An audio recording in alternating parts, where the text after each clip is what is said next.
Mamukasemu Zimbabwe tokuchingamidza chirongwa chenyu chemasecret namaconfessions dzitando yoitwa iye Glory, and welcome back to this episode. Regai tipinde munyaya yedu yekutanga. Makasimba here muna 2023 ndakawana basa kunyika dziri munonzi muPersian Gulf. Nyika idzi dziri kuMiddle East. Vatete ndakaona advert pasocial media yevanhu vaitsvaka maid aizovashandira. Basa iri raiva rakanzi munhu anowana 900 kana achitanga yozowedzerwa nekufamba kwenguva. Well, to me that was good money because auntie ndaisashanda, so 900 by 12 ndaiona half of my problems ava solved. Ndakaapply for the job auntie, and within 24 hours ndaiva ndawana reply. Zvakaita nekuchimbidza, asi because ndaida basa zviri desperate handina kuona kuti red flag. Why aiva eager kuti ndipinde basa so fast so soon? Asi red flag aya ndakamaita ignore. Ndikati chikuru kukwira ndege anti ndichiwanawo salary. Tete kungoti zvako maparents edu haazotauri, but ndaitoona kuti vaneta neni pamba. Educated, degreed, unmarried, not working. Ndainga ndatova burden chaiyo kwavari. So kuwana basa zvaita like at least ndinenge ndava kuzviitira something. Pane stage yekuti unopfuura kuchengetwa nemabereki, as sometimes situation inenge ichikufosa. Ndakabata agent wacho ainditsvakira passport ndainge ndinayo nechekare. Ndainge ndatora because ndakamboita urana ndikazorega after market yaflada. Agent akati vanhu vaida maid vaibuda nekukasika, so mamacost vaizosenga vari ivo. Mavisa fees varungu vangu ndivo vakaita. Ndakambosuspecta kuti paita gonzo ranhuhwa. After ndisina kuitwa interview, agent akati ndisawara chavaingoda ipikicha chete. How strange. Mazuva ano vanhu vakuwana mabasa nemapikicha. Akanditi varungu vaida picture yangu iri full body chete. Mari dzematiketi endege dzakabhadharwa nevarungu vangu vatete. Ndakaoneka vabereki vangu asi havana kufara kuenda kunyika yemaArab. Vachiti vaingonzwa mahorror stories eutsinye waiva nevanhu verudzi urwu. Vatete ndakatosimbisa mama ndikati vasapainta munhu wese nebrush rimwe chete, vanhu vanosiyana. Ndakati vambomira kuudzaudza vehukama anenge abvunza vanongoti akawana basa samaid kuBotswana. Ndaitya kunetswa neblack tax, munongoziva hama dzenyu dzeganda dema idzi vakangoziva kuti uri kuita zviri nani mukati meupenyu. Mama nadhedhi vakati ndipote ndichivafonera ndichivazivisa zvinenge zviri background. Okay. Ndakakwira ndege yangu ndikaenda. Regai zvichinzi kusina mai hakuendi. Ndichisvika paairport ndakasvika ndikagamuchirwa nerino zerume risingaseki, tikaenda kumba kwacho. Tende pane pausingari kuudzirwa kuti pano handidiwi. Ndakatorerwa foni. Ndaishandiswa 19 hours per day ndisina sororo. Vana vepo vaitumwa kundirova vatete, apa chekuita hapana. Ndaingorwa nevana vepo. Vabereki vacho vaitovakurudzira kundirova. Chikafu ndaidya leftovers vatete avanenge vaguta, ende vaiti kana vada vaipfira leftovers aya kana kufurira madziva kuda kundifikisa. Anti handifungi kuti kune rumwe rudzi runopfuura utsinye serudzi urwu. Vanhu vatema hationekwi sevanhu. Vanhu vane kakusema ganda redu. Wese ukazoita munhukadzi ane ganda dema zvinenge zvadova bad to worse. Ndikakuudzai kuti baba vepo vaindichibata chibharo usiku hwega hwega. Waitonzwa vachiuya wotoziva kuti mawani atanga. Ndaisara ndakabvaruka vatete wairapiswa nani. Hapana. Apa mudzimai wababa ava aiva mulesbian. Aivanda nekupfeka madrezi, but nemhaka yechitendero chavo aivanza kuti ingochani. So my experiments ese aita kwandiri kana murume wake asipo masikati. Anti ndakaonda kuita senge ndine kwashi. Zvaiti kunywa chikafu, kushanda sedongi, kubatwa chibharo masikati namai vepamba, kubatwa chibharo manheru nababa, kurohwa nevana, hapana pandaisimba. Handi ndakaonda zvekuti waiti ukageza mvura yaisara yakagara mukolabhoni, mbabvu dzaiverengeka tete. Ndakararama nenyasha dzaMwari. Ndanga ndakangama. Mari ndaisapiwa. Vaiti vari kutora pama-expenses avakandikwirisa. Tete, no phone, no passport. Yaiva hell kuKuwait. Gehena ndakariona. Kutiza ndaida, asi ndaitangira pai. pane pavanga vakaviga mapassport angu chete, asi first ndaifanira kutanga ndawana mari. Baba vepo vaiva businessmen, so ndakatanga kuba mari ndichisonera mupendero wesketi. Ndaitora mbichana mbichana. Ndakadiscover kuti pasi pebhedhi paigara money box, ende havana kumbofungira kuti ndingaziva pairi. Chakaita vasafungira ndechekuti ndakaona kuti ndimo maigara passport yangu nefoni, so ndoona sekuti yaiva trap yekuti vakangoona passport isipo voziva kuti ndatora. Ndainge ndaitwa wegonzo kuisirwa chizi. Pandinoti ndibate ndabatwa nechirimbani. Mari ndaisatora yakawanda, small amounts like 2 dinar. KuKuwait vanoshandisa madina, not madollars. Asi dinar yacho iri strong inotoverengwa pamamonya emari pasi pose. Ndakaita izvi over a period of 3 months. Ndaona kuti mari yangu yakwana, ndakatiza pamba ini. Ndakatiza ndakananga chero kwandaenda. Pane pandakaona mureza weAmerica tete, ndikanonoka ipapo. Magadzi acho akamboramba kundivhurira, akazondivhurira yaiva organization yaishanda muKuwait iri American owned. Ndakangotanga kuti English ndobva ndataura nyaya yangu kuno umwe mushandi wepo. Vakamhanya mhanya umwe nechikafu pakadaniwa ana chiremba. Ndainge ndine siki yaita kuti nhengo yangu ite blue color. Kuda muzimu ndiyo inonzi siki yeblue. Ndakaiswa under medication. Ndaiti ndikadya chikafu ndairwadzwa mudumbu. Ndainge ndajaira kupiwa tuchikafu tushoma shoma. Andi ndakazotengerwa ticket straight rekuenda kumba. Vabereki vangu pavakandiona vakachema vakati tainge tambokudzinga here isu. Even though zvakaitika kuna 2023 ndichiri kurecover hangu bit by bit, asi ndine my emotional scars and physical scars. Anti agent akandiitira uyu akabva parada kuda nyaya dzake dzanga dzopisa, asi handisi kuzozorora kusvika ndamuwana. Ini ndakaita lucky ndikabuda ndiri mupenyu, ko vakafira maoko emaArabhu, mafamily avo asingazivi kwaari. Agent anofanira kuchajiwa nemedha nokuti ari kuuraisa vana vevanhu. Zita musaviga, ndinonzi Angela Shava, uye story yangu ngaifambe kuti vanhu vazive zviri kuitika kunzoko. Mari yandakabuda nayo imari yaive yemupendero wesketi chete. Ndakashandiswa mahara, abuse yacho yakaoma, ndonyaya yangu ngehena kuKuwait. Inga zvakaoma hazvo. Moziva kuti the other day ndaitoona Sarafina. I was actually looking at Sarafina. Leleti Khumalo. Ndichiona kuti melanin yake yapera. Pasa sposa atongwa murungu. Ndikati naimi, ko zvatinovenganirana zvinhu zvisina basa. Vanhu vatema vatori vanhu varungu. Titori varungu. Tikangobvisa pigment tatori varungu. So why do we hate each other and discriminate each other because of the color of our skin? Zvinhu zvisina kunaka. Urachega ichipinde munyaya yedu inoteera. Greetings to you Vatete and the viewers. I'm a fan and you don't know how serious I take your advice on your platform. But there's this time you talked about parents saving money for children upkeep in case something happened to them, be it death or sickness. As we always say, maturity is understanding that anything can happen in life. That triggers something in me, Tete. Mine, I'll call it a firstborn story. Inini Vatete ndiri mukomana ane 24 years.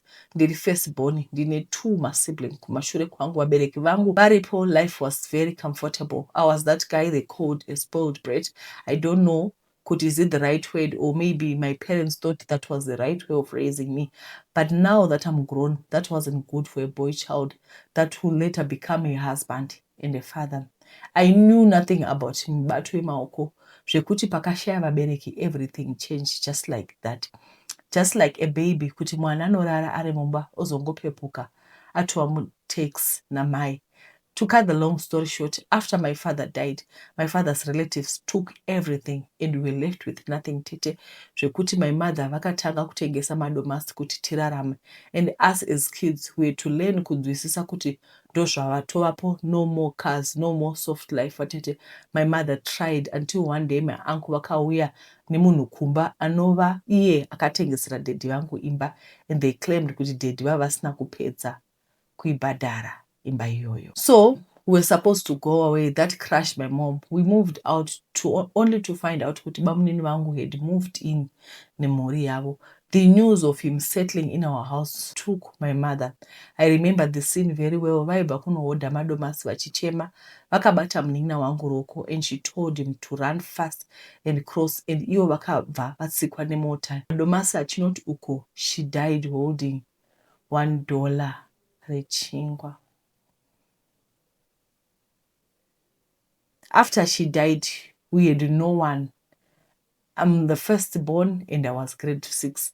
I remember parufu vachibvunzwa achasara nevana and no one akada kusara nesu. Kusvika gogo vangu vauya netsvimbo yavo vachichema ziso 1. Mai vamai vangu vakati tinosara hedu navo. Gogo was old zvekuti I knew kuti I had to be the bigger person panapa. But I was young and remember, I don't know of anything, no job experience, nothing, and life yekumusha was new to us. Zvekumunda kudya mufushwa. Tete, years passed and then decided kuuyawo kuJoni kwataingonzwa. Mbuya vakakwereta mari kufushai and ndakakwira ndikauya nekabhegi kangu ndisina hangu kwandankananga, but nzara told me kuti ngoenda cause my little sister airwara. I'm sure yaiva kwashi, but she died after I left. I was just 16 when I came here, Watete. No friends, no family, no shelter, no job experience. Just a young, slim guy with an old school satchel. After ndauya Watete, ndakatanga kutevera vamwe mai vandaisaziva vaiva mubhazi until tasvika paMTN.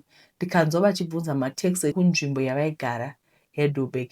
Ndikati ndoendawo ikoko. That was the only place I knew. Zita rayoka but mari yetaxi handina. Apa ndiri paMTN. Ndakazopiwa navamwe mai vaitengesa madrinks. So ndakakwira ndikaenda kwandanzwa kuchitaura namai vaya. So ndakazowana basa remumakula ndichigara apo no off. So ndaipota ndichitumira mari pfumba kuna gogo and my young brother. Life wasn't easy there. Tete, I feel like I'm in prison until one day paya vamwe mbuya vakati mwana wavo anoda munhu anochengeta pamba pake. Ndakafara Tete and the house was a 15 rooms and pandakasvika I felt a heavy presence zvekuti sometimes I could see certain things, mashadow and mamwe marooms I could hear my voices and neimwe room yandaingonzi I have to leave crates remazai every week nemukaka. I knew kuti uromba, but I had nowhere to go.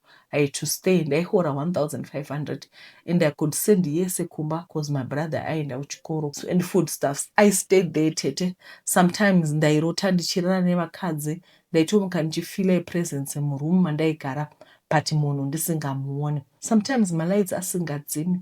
A lot was happening pamba ipapo but I stayed Tete. Ndakazomboenda kuZim ndikanotora passport ndikanamatirwa kumba. I was delivered and pandakadzoka pabasa paya I was fired and everything I bought nemari yepamba ipapo got lost, the clothes including passport. I was homeless again, but kubva pandakabvapo I felt empty. I felt used. I was just feeling unusual. So Tete, back home ndakazonzwa kuti my little brother akazoenda kwabamunini vaya vekutitorera imba and left gogo alone. He even blocked me after everything I did for him. I suffered Tete for him through school. Now ndini ndatova muvengi. Only if I knew when to stop and choose myself, I wouldn't have done much for him. He even wrote Form 4 and kuma trips achienda, something I did not do. I had to wear bigger shoes for his sake. I never enjoyed my teenage because of him. Ndinorwadziwa. Remember, I'm just a slim and soft handsome guy. After that dzingo pandaigara paya, I met my boss's friend. Shamari weuya we15 roomed house. I had to call him, do help, and the dude wanted to sleep with me. I was shocked that something like that can happen, but I ran. Ndakagara bridge almost like those Nyaupe guys. That's when I started drinking Watete. I feel I'm not God's favorite child. Life has never been easy for me. Now ndakugara kune rimwe location muDeepsloot. I'm selling stuff like my socks, my hat, but ukangobhadhara rent, ukada kutenga chikafu watobroka. Now I'm working for my relationship with God. Ndakambosvika pakuti I can't stand the mention of his name, but somehow I feel he is with me. They say home is where the heart heals, but for many of us, home was where the heart was first broken. Yours firstborn child. Nyaya haidhi inorwadza pakuti pakashaya dhedhi. Bamunini vakatouya, unotoona kuti bamunini vavagara vachitoziva kuti imba yakatengeswa nani. Vakaisa face yemunhu akati the owner of the house akati murume wenyu haana kupedza kubhadhara, izvo kwani idhiri kuitira kuti ivo vabude. Handizivi hangu, kazhinji kacho pandinokomenta nyaya idzi munoti iwe Glory unovenga varume.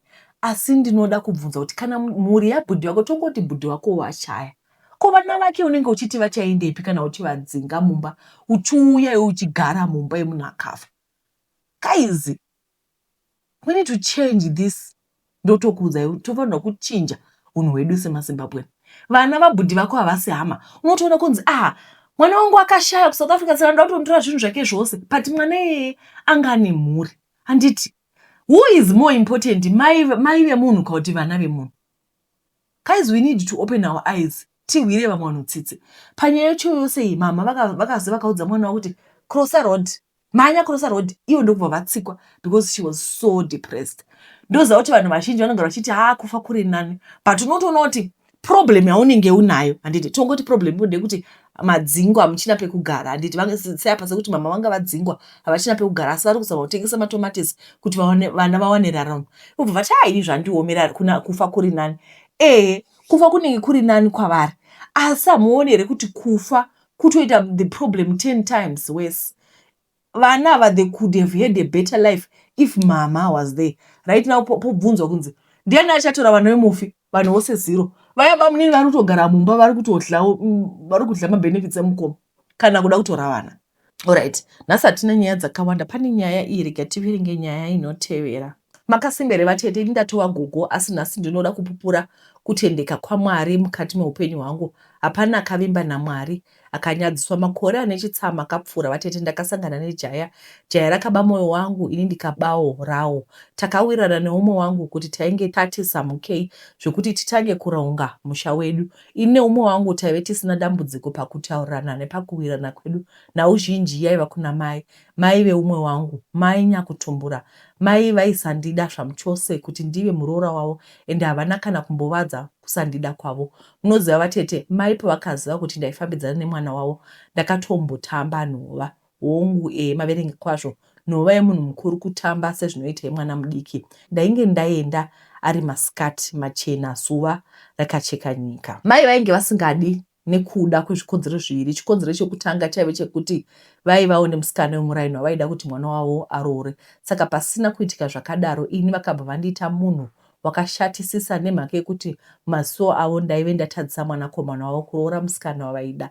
Chechipiri ndechekuti mukuzogara kwandaita mumarriage umu, ndakadiscover kuti amai vainge vasingabvaruri machira. So zvose izvi zvavaiuya vachida kuzama kuita kwandiri, vatete ndaizviona zvisati zvaitika. Saka mweya wedu yainge isingawirirani, taiva mvura neoiri zvisingamikise, chiedza nerima zvisingasangani. Vatete, ndakaroorwa zvakanaka muchato ukarongwa, asi pakurongwa pemuchato uyu paingoita zvimhingamupinyi zvekuti wega waizoti kana wagara uona kuti no mani zvino hazvisino maoka izvi nepadiki-diki. Kare vatete, kusati kwava kuita zvekuhaiswa, tainotsvaga tela tosonesa, totenga jira tosonesa madhiresi. Pekutanga tera akasona zvidhiresi tukutuku, kwaipaitika mix up nemameasurements.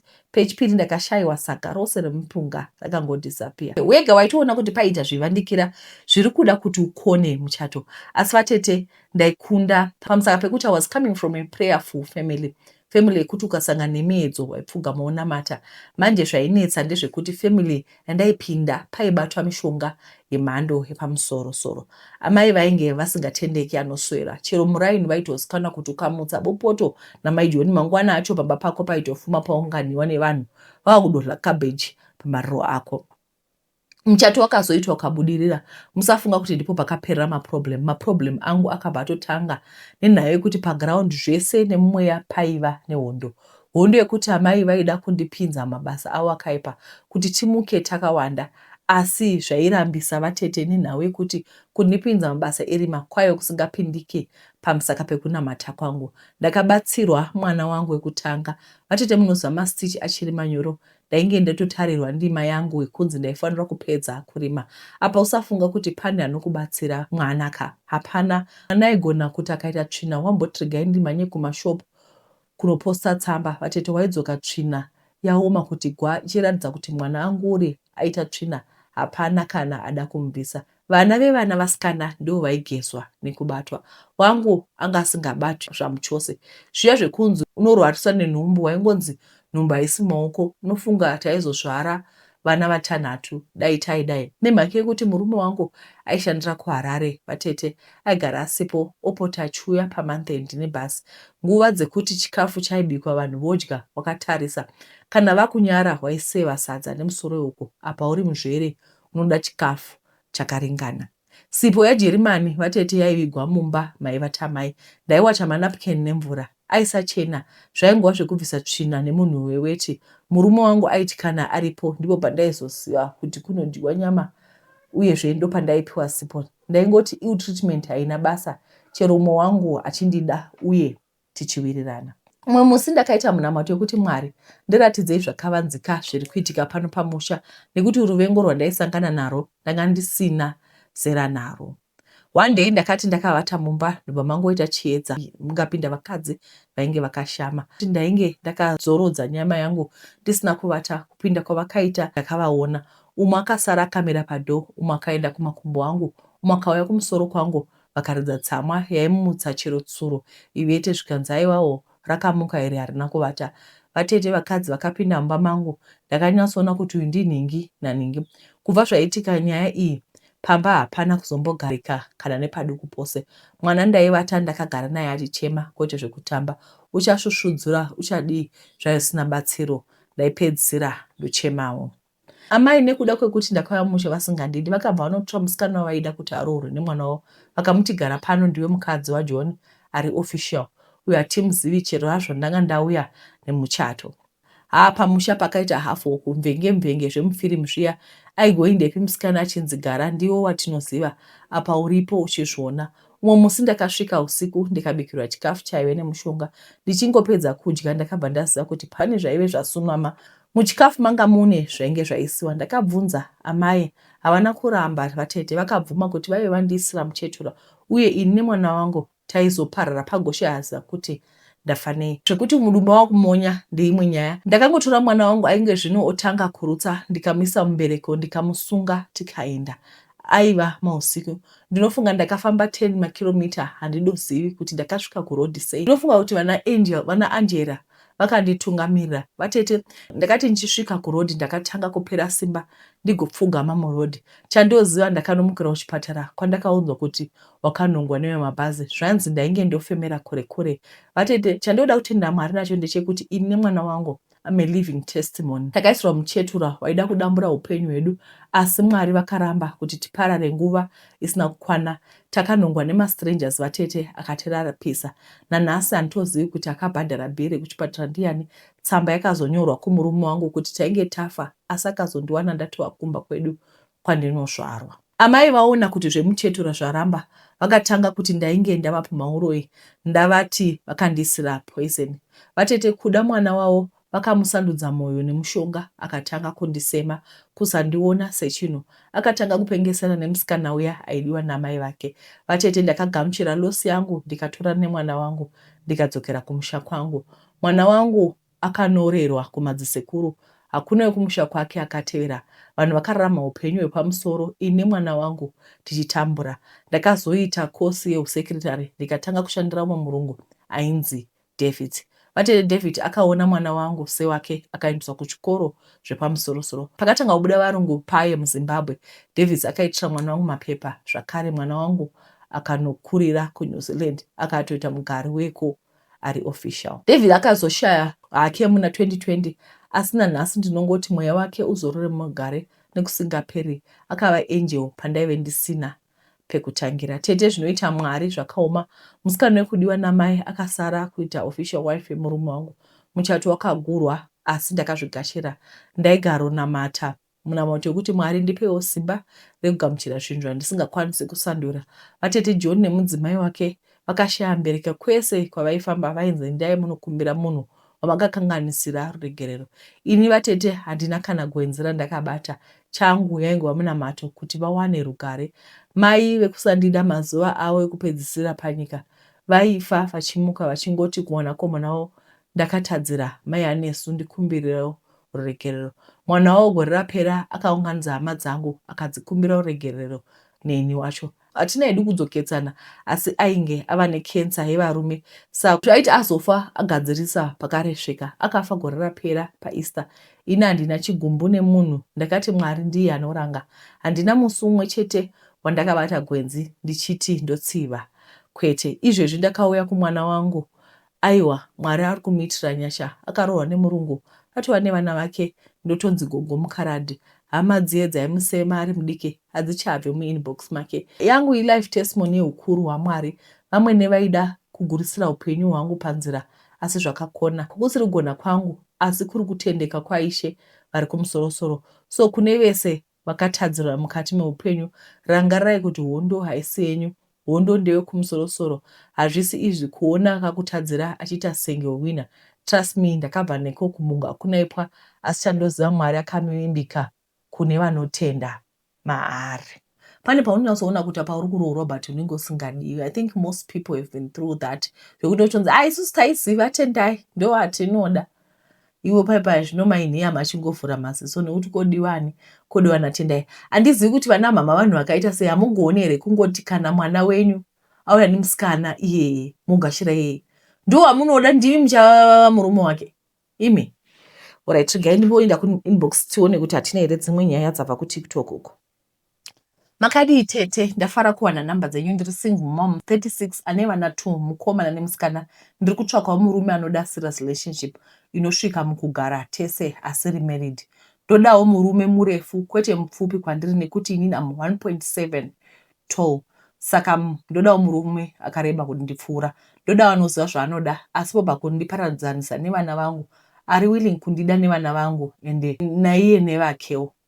Aivewo anoratidzikawo. Ndokumbirawo hangu ave munhu anoshanda nekuti nendoshanda. Ndinogara kuRustenburg. Kana aripo ndokumbirawo motisanganisa namba dzangu idzodzi dzepa WhatsApp. 36 sawana uchida munhu ari kuma40 wekoko gentleman rogara muJoni. Ndoziva kuti vamweni honyu unonhema musainda muchinonyepa tosvika umwe usvika motanga kuti ndiri injiniya uchindebera munhu apa uchiita basa rekunhingirikena. Imika musazviita izvozvo.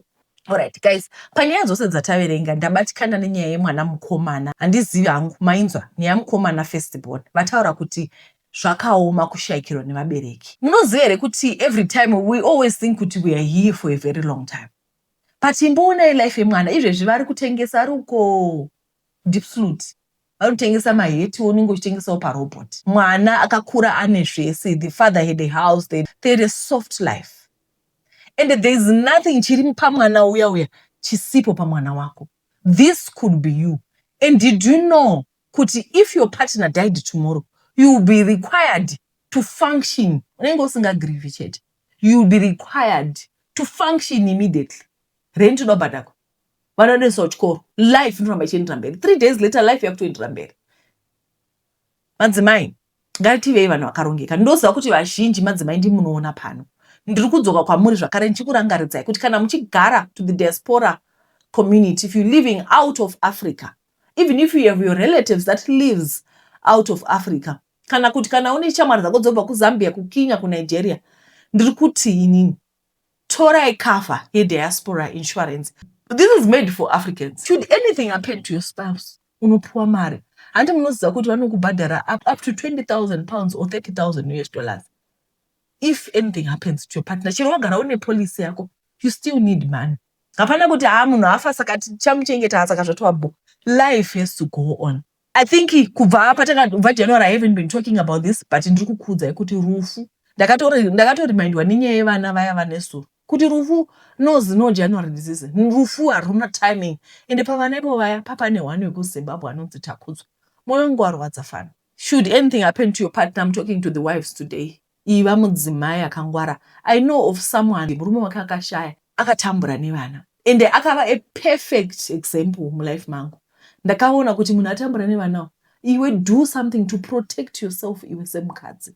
Because handi muri kuzviwa kuti kwai vana bamukuru vakauya vakatwara zvese. Kana mawa zvandiri kutaura ndokumbira kuti muklike link iri pazasi apa. Chasiya link, muklika link mofila ma details. And this is for people who lives out of the African continent. Okay, the diaspora insurance consultant will call you, oku explainerai, then okupai quotation zvichienderana nekuti muri vangani. It starts from as little as £6. musayeuka bako mvura yanaya. Mvura yanaya uzoti hadei takatera zvaitaura mukadzi uyo welipstick red. The time is now.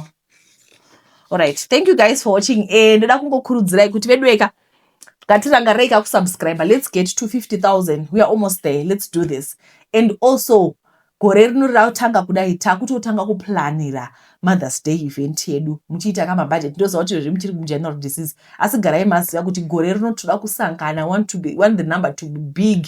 It's our only time that we get to meet, we see each other, we greet, we dance. Aiwa tichinakirwa tichidzidza zvimwe zvakawanda. Kana muna mama venyu zvakare vamune muchida kubhadhara chero muri kudiaspora, aiwa you are welcome. Tinokutendai nekuona chirongwa kwamaita. Mwari akuitirai zvakanaka. Tichadzoka zvakare.